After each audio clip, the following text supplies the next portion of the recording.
Hello everyone, welcome to skill IQ. Skill IQ में आपका स्वागत है। हम कर रहे थे हमारे OWS और ये पार्ट नंबर 17 है। तो बिल्कुल कॉन्टिन्यूटी में ये चीज़ें चल रही हैं। आप इनको व्यूज़ नहीं दे रहे हैं, वो एक अलग बात है। आप कुछ समय के बाद इनको व्यूज़ देंगे, ऐसा नहीं है कि आज व्यूज़ नहीं है तो कल भी नहीं होंगे। कॉन्टिन्यूटी इज़ मोस्ट इम्पोर्टेंट, है ना। तो चलिए आगे स्टार्ट करते हैं अपने जो है 801 से 850 तक करेंगे 17th पार्ट में। चलिए बिना किसी देरी के स्टार्ट करते हैं।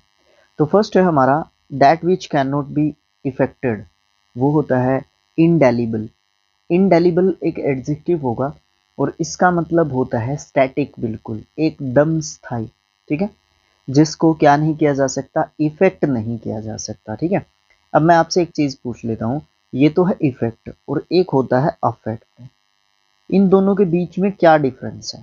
ठीक है, इन दोनों के बीच में डिफरेंस बताइए मुझे, है भी कि नहीं है।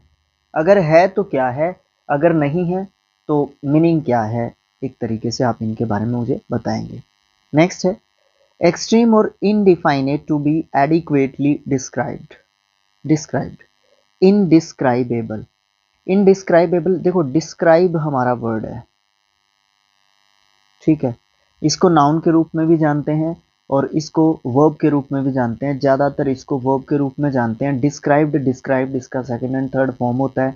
ये रूट वर्ड है एक तरीके से, और इसी से तो ये बना है, कहाँ पे गया, डिस्क्राइब्ड, और इसी से ये बना है डिस्क्राइबेबल।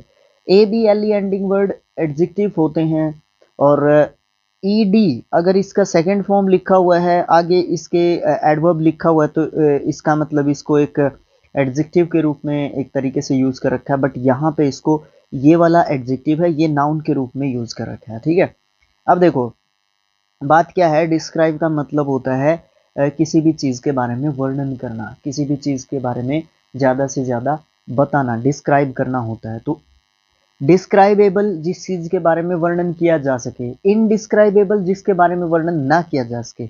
डिस्क्राइब्ड आप आइडिया लगाएंगे इस तरीके से। ओके है ना। नेक्स्ट है, क्योंकि ये पास्ट फॉर्म होगी, है ना। अब एडिक्वेटली, हाँ ये रह गया भाई। एडिक्वेटली का मतलब क्या होता है यहाँ पे, जो है वैसे इसको एडवर्ब पार्ट ऑफ स्पीच के रूप में जानते हैं। एडिक्वेटली का मतलब होता है पर्याप्त रूप से। अब इसका पूरे का हिंदी भी देख लीजिए आप एक तरीके से, इस वर्ड का आइडिया लगाने के लिए मीनिंग का कि क्या है।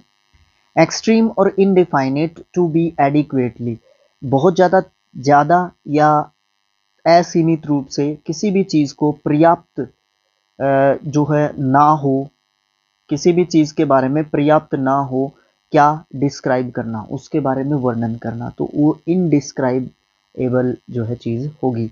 अवर्णनीय मतलब जिसके बारे में वर्णन ही नहीं किया जा सकता। ठीक है, इनडिफाइनेट या एक्सट्रीम है वो चीज़। ओके, अब देखते हैं नेक्स्ट।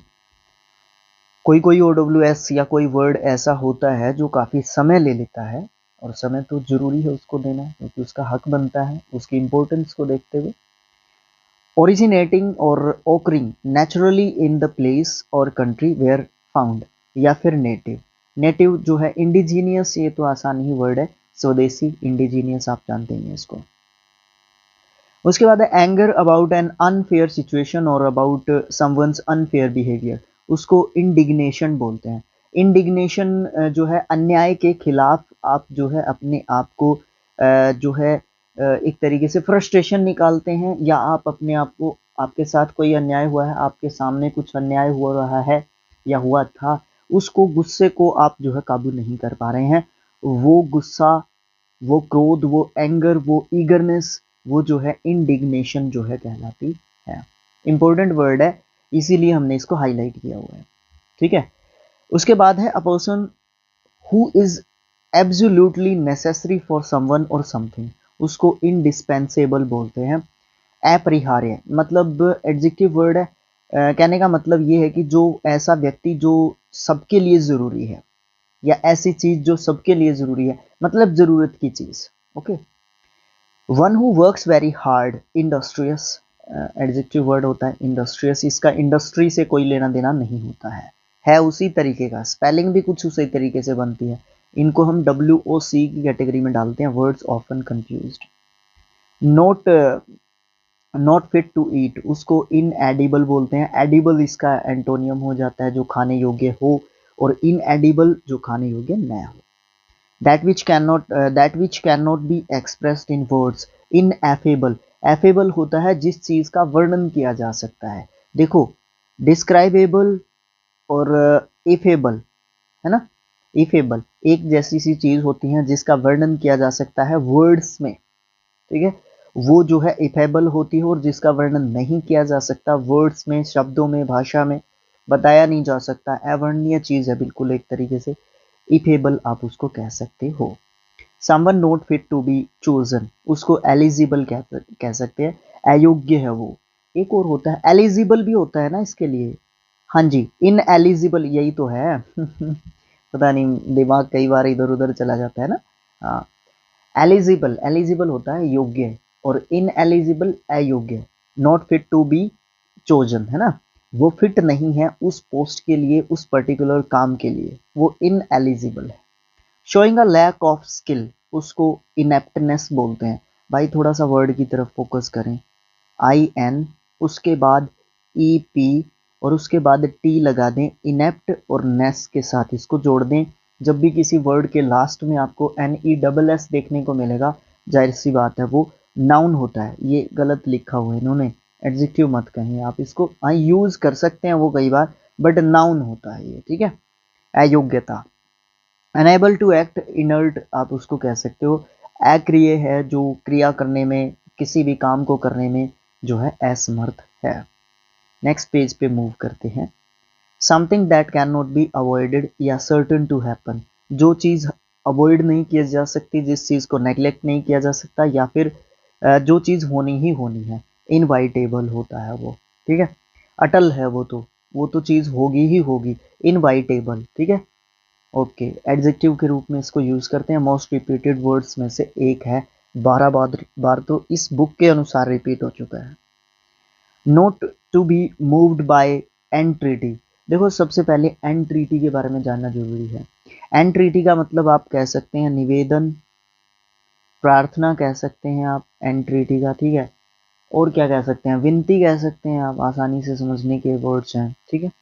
तो क्या है, not to be moved by entreaty, जिस जो हद से ज्यादा मतलब एक तरीके से प्रार्थना कर ली, विनती कर ली, मिन्नतें कर ली, उसके बाद भी नहीं मानता, तो वो ऐसा पर्सन होता है हट्टी, जिद्दी, है ना। और वो होता है इनएक्सोरेबल, इनएक्सोरेबल, जिद्दी या फिर हट्टी आप उसको कह सकते हो। और एडजेक्टिव वर्ड के रूप में हम इसको जानते हैं। That which can not B put out, put out एक फ्रेजल वर्ब होती है जिसको क्या नहीं किया जा सकता, बंद नहीं किया जा सकता, बुझाया नहीं जा सकता, खत्म नहीं किया जा सकता, नष्ट नहीं किया जा सकता। पुट आउट फ्रेजल वर्ब का मतलब बता रहा हूं मैं आपको ये। इनएक्सटिंग्विशेबल, इनएक्सटिंग्विशेबल एडजेक्टिव वर्ड है, बुझाया नहीं जा सकता जिसको। One who can not make mistake, Infallible, Infallible जो गलतियां नहीं करता, अचूक है बिल्कुल, चूक नहीं अचूक, इनफॉलिबल, फॉलिबल चूक, जो चूक कर जाता है, और इनफॉलिबल जो चूक नहीं करता, ओके। मर्डर ऑफ, ये भी मोस्ट रिपीटेड वर्ड्स में से एक है। Murder of an infant, infanticide, देखो साइड वाले ये मुझे आपको बताने हैं, बट एक दिन सरप्राइज रहेगा बीच में वीडियोस का इनका, ठीक है, इस तरीके से कुछ रहेगा। इन्फेंटिसाइड, देखो इन्फेंट से जोड़ लो इसको, इन्फेंट, इन्फेंट होता है नवजात शिशु या बच्चा, ओके। इन्फेंटिसाइड, साइड मतलब मृत्यु, इन्फेंटिसाइड मतलब छोटे नवजात बच्चे की मृत्यु, ठीक है, शिशु हत्या। नेक्स्ट है note, note limited by number, infinite, ठीक है, अनंत है वो, इनफाइनाइट तो बार बार हम देखते ही रहते हैं, ठीक है। एडजेक्टिव के रूप में इसको यूज करते हैं। A place in a large institution for the care of those who are ill, एक ऐसी जगह जो एक बड़ा इंस्टीट्यूशन है, केयर देखभाल करने के लिए जो बीमार वगैरह होते हैं उनके लिए। तो इनफर्मरी, भाई हॉस्पिटल होता है इनफर्मरी एक तरीके से, ठीक है, वहाँ पे उनकी देखभाल की जाती है, उनकी संभाल, साजो संभाल की जाती है उनकी, ठीक है, सिक पीपल्स की। उसके बाद है पीपल्स नहीं होता, पीपल ही होता है। दैट कैन बर्न और catches fire easily, inflammable adjective है, बताने की जरूरत नहीं है ज़्यादा इसके बारे में। A cluster of flowers on A branch, in fluorescence, inflorescence, ये एक पुष्प गुच्छ है ना, फूलों का गुलदस्ता, आप इसको गुलदस्ता भी कह सकते हैं। अब यहाँ पे आ जाए क्लस्टर। क्लस्टर क्या होता है? क्लस्टर जो है एक एक होता है गुच्छा, है ना, एक गुच्छा कह सकते हो, इसको झुंड भी कह सकते हो, ठीक है, झुंड कह सकते हो, इसको समूह कह सकते हो आप लोग, ठीक है। तो ये सब मतलब क्लस्टर के कहे जा सकते हैं। द मनी, प्रॉपर्टी एक्सेट्रा, कुछ भी हो, that you receive from somebody when he dies, मतलब जो भी हमें इनहेरिटेड मिलता है, जो भी आपको रिसीव होता है किसी की डेथ के बाद, वो इनहेरिटेंस होता है। ई एन सी ई या A N C E ending words हमारे नाउन होते हैं और विरासत आप उसको कहोगे। इनहेरिटेडली हमें वो चीज़ मिली है, वो प्रॉपर्टी, पैसा, कुछ भी हो सकता है। कॉजिंग नो हार्म, उसको बोलते हैं इनोकॉर्सस। देखो थोड़ा सा फोकस करना जरूरी है इस वर्ड के ऊपर। आई डबल एन ओ, ठीक है, सी यू और फिर ओ यू एस, इनो क्यू, इनोक्यूअस, हाँ मैंने गलत बोल दिया था, ये इनोक्यूअस, ठीक है, इनोक्यूअस। इनोक्यूअस एक एडजेक्टिव वर्ड होगा और इसका मतलब होता है वो कभी भी आपको नुकसान नहीं पहुंचाता। कॉजिंग नो हार्म वो होता है इनोक्यूअस। वर्ड अजीब सा है, जब भी सामने आएगा पैसेज में हो सकता है, कहीं पे भी हो सकता है, इंग्लिश में तो कहीं पे भी हो सकता है, ठीक है, एंटोनियम सेनोनियम्स में हो सकता है, वन वर्ड में हो सकता है, कहीं पे भी इस वर्ड को देखा जा सकता है। जरूरी नहीं है कि हम ओ डब्ल्यू एस कर रहे हैं तो ओ डब्ल्यू एस में ही इन वर्ड्स को देखेंगे, भाई कहीं पे भी देखे जा सकते हैं वर्ड्स, ठीक है। इनोक्यूअस होता है अहितकर, ठीक है, अहितकर है ना, अहानिकर, जो भी आप कहें, ठीक है, अहितकर नहीं, हितकर अहितकर नहीं, हितकर होगा। एन इनडायरेक्ट रेफरेंस, उसको इनोड्यू, भाई इसी तरीके का है, I double N U E N D O, इन्यू, इन्यूएंडो, इन्यूएंडो, इन्यूएंडो का मतलब होता है इशारे, साइन लैंग्वेज एक तरीके से आप कह सकते हैं, ठीक है। और इन्यूएंडो का मतलब साइन लैंग्वेज, ऐसी साइन लैंग्वेज जो गलत तरीके की है, जो बैड सेंस दिखाती है। देखो ब्रैकेट में इसने लिखा हुआ गलत भावना से, उसका इंटेंशन जो है ना, एक ऐसा इनडायरेक्ट रेफरेंस होता है किसी को जो कि बिल्कुल गलत है एक तरीके से, वो वाला। Treat with a vaccine usually by injection to promote immunity against a disease, थोड़ा सा समझने की जरूरत है इसको। इनोक्यूलेट, इनोक्यूलेटेड, इनोक्यूलेटेड इसका जो है सेकेंड एंड थर्ड फॉर्म होता है, ठीक है। और ये एक वर्ब होती है, इसका मतलब इंजेक्शन लगाना। टू इंजेक्ट भी कह सकते हो आप इसको, ठीक है, टू इंजेक्ट, जे है यहाँ पे, ठीक है, टू इंजेक्ट, इंजेक्शन लगाना, ठीक है। तो क्या है, ट्रीट करना किसी भी वैक्सीन से, जो भी हो सकता है, इंजेक्शन के द्वारा हो सकता है, और प्रमोट करना इम्यूनिटी को, इम्यूनिटी पीछे आया था ना, हाँ, इम्यूनिटी का मतलब क्या होता है, स्ट्रेंथ गेन करना किसी भी डिजीज के प्रति, पर्टिकुलरली एक ऐसी डिजीज के प्रति जो कि कम्युनिकेबल डिजीज है, ठीक है, संक्रमण के द्वारा जो है फैलती है, जैसे कोरोना था। और किसी डिजीज के प्रति इस तरीके का जो है क्या करना, ट्रीटमेंट करना, इलाज करना, ठीक है, उसको इनोक्यूलेट कहेंगे। नेक्स्ट है one who is very curious to know things and ask questions, inquisitive, inquisitive होता है जिज्ञासु, ठीक है। ईगर, ईगर वैसे मैंने हाँ वैसे तो एडजेक्टिव ही है ये भी, ईगर सेम सिनोनिम कह सकते हो आप इसको, उत्सुक, जानने का इच्छुक, ठीक है। उसके बाद है that which can not be satisfied, उसको इनसेटिएबल बोलेंगे। राइट और काव वर्ड्स, राइट और काव वर्ड्स जो है और ऑन स्टोन और पेपर, इंस्क्राइब, वर्ब दे रखा है पार्ट ऑफ स्पीच, तो इसका मतलब इंस्क्राइब्ड, इंस्क्राइब्ड इसका सेकंड एंड थर्ड फॉर्म बोल सकते हो आप। इंस्क्राइब का मतलब होता है जैसे ब्रेल लिपि नहीं होती, ब्रेल लिपि नहीं होती है, जैसे खोद के उसको बनाया जाता है ना, खोद के इंस्क्राइब करके बनाया जाता है, तो वही सेम चीज है, ठीक है। कार्व वर्ड वही होते हैं, स्टोन या फिर पेपर के ऊपर, उभरे हुए या गुदे हुए, दो ही चीजें हो सकती हैं इंस्क्राइब की, या तो उभरे हुए होंगे ऊपर की तरफ, या फिर गुदे हुए होंगे, खुदे हुए होंगे, किसी भी स्टोन या पेपर के अंदर धसे हुए होंगे। या फिर वर्ड्स कर्व्ड, कार्व्ड, ये भी वही चीज है। ऑन स्टोन एंड मॉन्यूमेंट, किसी भी मॉन्यूमेंट के ऊपर या स्टोन के ऊपर जो वर्ड्स हैं उनको, जो इनको कार्व किया गया वो कहलाती है इंस्क्रिप्शन। ठीक है, दो ही चीजें रिलेट करनी है आपने। ज्यादातर आपको आंसर मिलेगा किसका, इंस्क्रिप्शन का। ठीक है, इसको शिलालेख बोलते हैं, बिल्कुल एग्जैक्ट हिंदी लिखी हुई है इसकी यहाँ पे। ठीक है, शिलालेख, inscription.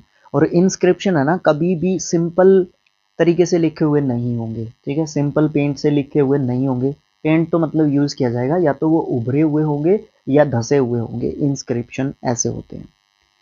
A problem that is so difficult that can not be answered, insoluble, जिसका सॉल्यूशन नहीं है, जिस प्रॉब्लम का सॉल्यूशन नहीं है वो क्या है, इनसॉल्यूबल है। ठीक है, सॉल्यूबल जिसका सॉल्यूशन है, और इनसॉल्यूबल जिसका सॉल्यूशन नहीं है। ठीक है, एक और चीज है, अगर साइंस की टर्मोलॉजी से जो है इसको आप जो है रिलेट करोगे, देखो यहाँ पे एगुलनशील लिख रखा है ना इसने, ये इसने है ना एक तरीके से साइंस टर्मोलॉजी के हिसाब से लिख रखा है इसको इनसॉल्यूबल, लेकिन यहाँ पे प्रॉब्लम लिख रखा है इन्होंने। ठीक है, ये सॉल्यूशन नहीं लिखा इन्होंने, ये प्रॉब्लम लिखा है ना। तो अगर ये भी ये स्लैश लगा के यहाँ पे सॉल्यूशन भी लिख सकते थे तो ये एगुलनशील ठीक भी हो जाता। तो इस तरीके से आप चीज़ों को अपनी तरफ से है ना मैनिपुलेट किया करो, अदल बदल, फिर बदल, काट छांट, जोड़ जपोड़, इस तरीके की चीज़ें किया करो, तभी सीखेंगे हम चीज़ों को। अगर हम अपने इनपुट्स शामिल नहीं करेंगे चीज़ों में तो गड़बड़ हो जाती है। ओके, बीइंग अनेबल टू पे वंस डेब्ट, इसको इंसॉल्वेंट बोलते हैं, काफ़ी रिपीटेड वर्ड है, दिवालिया इसका मतलब होता है। ठीक है, उसके बाद है the condition of being unable to sleep over a period of time, कुछ समय तक आप सोए नहीं हैं, आपको नींद चढ़ी हुई है, आप आइसोमनिया में हैं। ठीक है, आपको बहुत ज़्यादा नींद आ रही है बट आप सो नहीं पा रहे हैं या सोए नहीं थे, जो भी है, एवरीथिंग कह सकते हो आप, जो भी कहना चाहो इसको। ठीक है, मतलब आइसोमनिया वो स्थिति होती है जिसमें हमें बहुत ज़्यादा नींद आती होती है। ठीक है, covered with a material or substance in order to stop heat, sound, etc. from entering or escaping। मतलब क्या होता है, एक मान लो तार है, ठीक है, बिजली की तार है, उसके ऊपर क्या लगाई जाती है, रबर लगाई जाती है। ठीक है, या रबड़ कह लो आप इसको, रबड़ लगाई जाती है उसके ऊपर, क्यों, क्योंकि ताकि वो हमें करंट ना मारे। तो वो रबड़ क्या होता है, इंसुलेटेड होता है, विद्युत रोधी होता है, और वो उसको हीट वगैरह से भी बचाता है। बहुत ज़्यादा रबड़ वो गर्म हो जाएगी, सॉरी तार गर्म हो जाएगी तो रबड़ जल जाएगी पहले, तब तक शॉर्ट सर्किट नहीं होगा। या फिर आप उसको मतलब बारिश वगैरह से भी वो बचाता है एक तरीके से, है ना, पानी वगैरह लग जाता है तब भी वो तार जो है कुछ समय तक काम देगी, है ना। तो इस तरीके की चीज़ें होती हैं, इंसुलेटेड का यही काम होता है। रिबेलियस और opposing the authority, rebellious, rebel type के पर्सन, रिबेल एक साउथ का मूवी है ना, हाँ, रिबेल का मतलब होता है अगेंस्ट द अथॉरिटी, है ना, अगेंस्ट द अथॉरिटी, है ना, अगेंस्ट हो जाना या ओपोज करना अथॉरिटी के। इंसर्जेंट उसको आप कहेंगे, रिबेल और इंसर्जेंट एक ही बात होती है। ठीक है, उसके बाद that which can not be perceived bye touch, perceived का मतलब क्या होता है, परसीव्ड का मतलब होता है महसूस करके देखना। ठीक है, जिसको महसूस करके मतलब परसीव्ड का मतलब होता है महसूस करके देखना। To to feel something, to feel something, something और समथिंग ही कहेंगे, समवन नहीं कहेंगे, समथिंग कहेंगे। ठीक है, किसी चीज को टच के द्वारा फील मतलब परसीव्ड का मतलब होता है किसी चीज को फील करना, तो वो होता है इंटेंजिबल। जिस चीज को हम स्पर्श करके देख सकते हैं, छू के देख सकते हैं, थोड़ा सा ध्यान से सुनना, उसको बोलते हैं टेंजिबल। टेंजिबल किसको बोलते हैं, जिस चीज को हम स्पर्श करके छू के देख सकते हैं। हमारा मोबाइल फोन है, हमारा कोई भी चीज है, बुक है, टेबल है, चेयर है, कोई भी चीज है जिसको हम छू के देख सकते हैं वो है टेंजिबल, और जिस चीज को हम छू के नहीं देख सकते वो है इनटेंजिबल। एडजेक्टिव होते हैं दोनों, एंटोनियम्स होते हैं एक दूसरे के दोनों। Combine to form a whole, मतलब किसी चीज को एक बनाना, इकट्ठा करके उसको इंटीग्रेट करना कहते हैं। ठीक है, इकट्ठा करना, संगठित करना। ठीक है, ये सब मतलब होंगे। अगर वर्ब पार्ट ऑफ स्पीच दिया है इसने तो इंटीग्रेटेड इंटीग्रेटेड इसका मतलब होगा। एक वर्ड बनता है इससे इंटीग्रेशन, क्या होता है इंटीग्रेशन, ये नाउन वर्ड बनता है, ठीक है। एकता आप इसको कहते हो, एकता, ठीक है। इंटीग्रेशन, नेशनल इंटीग्रेशन, राष्ट्रीय एकता, है ना। इस तरीके से गांधी जी ने मतलब इस तरीके के काम किए हैं नेशनल इंटीग्रेशन के लिए ना, ये सब चीज, ये वही वर्ड है। नेक्स्ट है the quality of being honest and having strong moral principles. Integrity, integrity, integrity अखंडता, ये इंटीग्रेट से ही रिलेटेड है, ठीक है। अखंडता वही बात है, ये इंटीग्रिटी या इंटीग्रेशन एक ही बात है। One who interferes in the affairs of others, जो दूसरों के बीच में फटे में टांग अड़ाता है। ऑफन फॉर सेल्फिश रीजन्स, और अपने ही स्वार्थ के लिए, उसको इंटरलोपर बोलते हैं, उसको इंटरलोपर बोलते हैं। घुसपैठिया, घुसपैठिया तो देखो घुसपैठ कई तरीके की होती है, ठीक है। घुसपैठ कई तरीके की होती है। सेना पाकिस्तानी सेना, इंडियन साइड में घुसपैठ कर रही थी, वो भी घुसपैठ है। किसी के घर पे बिना किसी मतलब उसके नोकिंग के या बिना किसी को बताए चोरी के इंटेंशन से, वो भी घुसपैठ होती है, ठीक है। तो ये सब चीज़ें जो है घुसपैठ कहलाती हैं। और एक और घुसपैठ है तीसरी जो यहाँ पे दे रखी है, मतलब आपका कोई मतलब नहीं बनता है, आप बिना किसी बात के, बिना किसी रीज़न के, बिना किसी मतलब के उसकी बातों में घुस रही हैं जाके, वो भी एक तरीके से घुसपैठ है। और घुसपैठिया वो व्यक्ति होता है जो घुसपैठ करता है। एक घुसपैठिया व्यक्ति होता है इंट्रूडर, इंट्रूडर, ठीक है। ये आक्रमणकर्ता भी होता है और घुसपैठिया भी होता है। इंटरवल बिटवीन टू इवेंट्स, दो इवेंट्स के बीच में जो इंटरवल होता है उसको इंटरल्यूड बोलते हैं, इंटरल्यूड। नेक्स्ट पेज पे मूव करते हैं। हु इंटरवाइंस या इंटरवेंस, जो इंटरवेंट करता है, एक तरीके से घुसपैठ करता है, बीच में जाता है। बिटवीन टू और मोर पार्टीज टू सेटल डिफरेंसेस, ये देखो डिफरेंस करने के सॉरी जो डिफरेंसेस होते हैं, हाँ सही बोल रहा था मैं, जो डिफरेंसेस होते हैं, जो आपसी मतभेद होते हैं, उनको सेटल डाउन करने के लिए, सेटल करने के लिए जो है बीच में जो इंटरवेंट करता है पर्सन, उसको इंटरमीडिएटरी बोलते हैं, ठीक है। पर्सन को नहीं, उस प्रोसेस को, ठीक है। एडजेक्टिव वर्ड होगा ये, मध्यस्थ आप उसको कहेंगे। वो व्यक्ति इन उसको व्यक्ति को क्या बोलते हैं जो सेटल डाउन कराता है? चलिए आप मुझे कमेंट बॉक्स में लिख के बताइए गूगल करके, ठीक है। ओके, उसके बाद है, हाँ ठीक है कोई बात नहीं, the act of burying a dead person, उसको इंटरमेंट बोलते हैं। इंटरमेंट, इंटरमेंट क्या होता है? किसी वो प्रोसेस जो दफनाने की होती है डेड बॉडी को। Continuing for a very long time, उसको इंटरमिनेबल कहेंगे, जो लंबे समय तक चलेगी, या चली है या चलेगी, ठीक है। इंटरमिनेबल, इंटरमिनेबल अनंतकालीन, लंबे समय तक जो चीज़ चलेगी, ठीक है। एडजेक्टिव वर्ड है। The act of confining someone in a prison, उसको इंटरमेंट बोलेंगे, नज़रबंदी। कन्फाइनिंग क्या होता है? कन्फाइनिंग का मतलब होता है, वैसे कन्फाइन वर्ब होती है ये, CONFINE, ठीक है। कन्फाइन वर्ब होती है। कन्फाइंड, कन्फाइंड इसका सेकंड एंड थर्ड फॉर्म होता है, ओके। उसके बाद इसका मतलब क्या होता है? किसी को बंद करना, सीमित करना, प्रतिबंधित करना, ये सब जो है हम इसके मतलब कह सकते हैं कन्फाइन के। नेक्स्ट है इंटरमेंट, समझ गए ना आप, किसी को नज़रबंद करके रखना। Estimate the value of, interpolate, interpolated इसका सेकंड एंड थर्ड फॉर्म होता है, अनुमान लगाना, है ना। एस्टिमेट आप इसका एक वर्ब के रूप में सिनोनियम दे सकते हैं, या समझने के लिए भी दे सकते हैं आप इसका, है ना।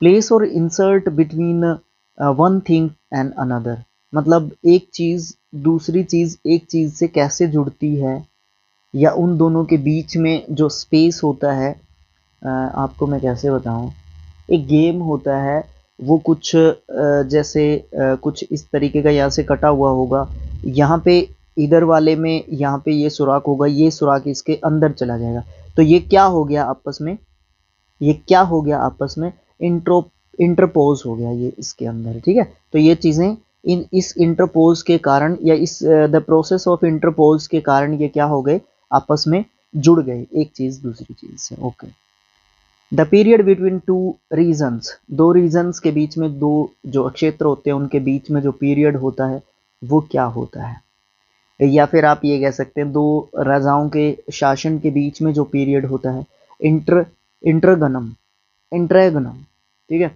दो शासकों या शासनों के बीच का समय या शासन काल का बीच का टाइम। टू प्रिवेंट और अल्टर ए रिजल्ट और कोर्स ऑफ इवेंट्स, उसको इंटरवेन बोलेंगे। इंटरवेन हस्तक्षेप करना, बचाना किसी भी चीज से या इवेंट से, मतलब एक तरीके से बीच में जाना किसी भी चीज के, ठीक है, किसी भी चीज के बीच में जाना, इंटरवेंट इंटरवाइन करना, ठीक है। इंटरवाइंड इसका सेकंड एंड थर्ड फॉर्म होगा। One who dies without a will, उसको इंटेस्टेट कहेंगे। भाई थोड़ा सा इंपॉर्टेंट वर्ड है इंटेस्टेट, ठीक है। इंटेस्टेट मतलब बीच क्या हुआ, वो व्यक्ति जो अपनी इच्छा के अनुसार अपनी वसीयत को बांटना चाहता था, बट उसकी वो इच्छा की इच्छा ही रह गई, वो अपनी इच्छा को कंप्लीट नहीं कर पाया, तो वो क्या रह गई, इंटेस्टेट रह गई। एडजेक्टिव के रूप में इस वर्ड को यूज करते हैं। Force someone through fear do not to do और नॉट टू डू समथिंग, उसको इंटीमीडिएट कहेंगे। Intimidate, intimidated second and third form होगा, और इसका मतलब डराना धमकाना, ठीक है।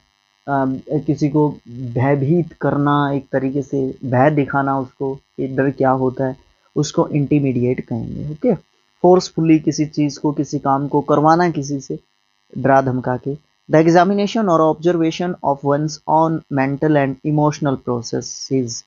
इंट्रोस्पेक्शन, इंट्रोस्पेक्शन होता है अंतकरण या आत्मनिरीक्षण, हाँ ये सही लिखा हुआ है। TION एंडिंग वर्ड है तो ऑफकोर्स एक नाउन है। बात करते हैं 850 की। A quiet person who is more interested in his own thoughts, एक ऐसा शांत प्रकृति का इंसान जो अपने ही जो इंटरेस्ट होते हैं उनमें ज़्यादा इंटरेस्टेड रहता है, अपने ही थॉट्स में ज़्यादा इंटरेस्टेड रहता है, अपनी फीलिंग्स में ज़्यादा इंटरेस्टेड रहता है, अपने आप तक अपने आप को सीमित रखता है। Then in spending time with other people, दूसरे लोगों के साथ टाइम बिताने की बजाय, वो होता है इंट्रोवर्ट।